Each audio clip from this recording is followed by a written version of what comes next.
The circular machine.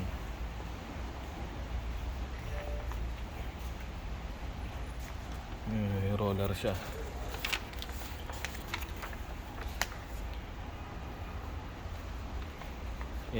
Maganda. May roller. Hindi ka na mahirapan mag-cutting.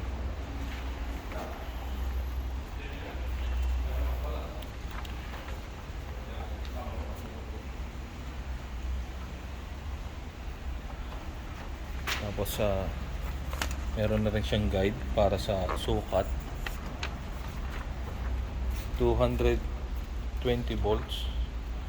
Ito yung loob niya. Sa oil siya, oil. Tapos may blade na siya. Kompleto na siya. May extension pa pala to. Extension ng table para mahaba. Ayan. Power. Ayan, meron na siyang, may monitor siya. Tapos dalawang makina niyan, isang pang malaki at saka isang maliit. Ito yung in case of emergency button. Ito. Yan. Tapos ito pang adjust ng 45 degree at saka 90 degree.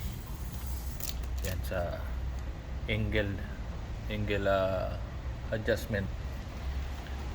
Kasama na rin siyang pangtulak. Ito yung sinasabi ko na ito yung main blade. Tapos meron siyang scoring. Ito maliit na to scoring para yung sa ilalim hindi siya sisira.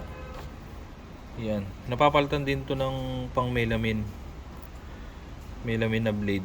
Napapalitan yan. Tapos ito din napapalitan ng pang melamine blade.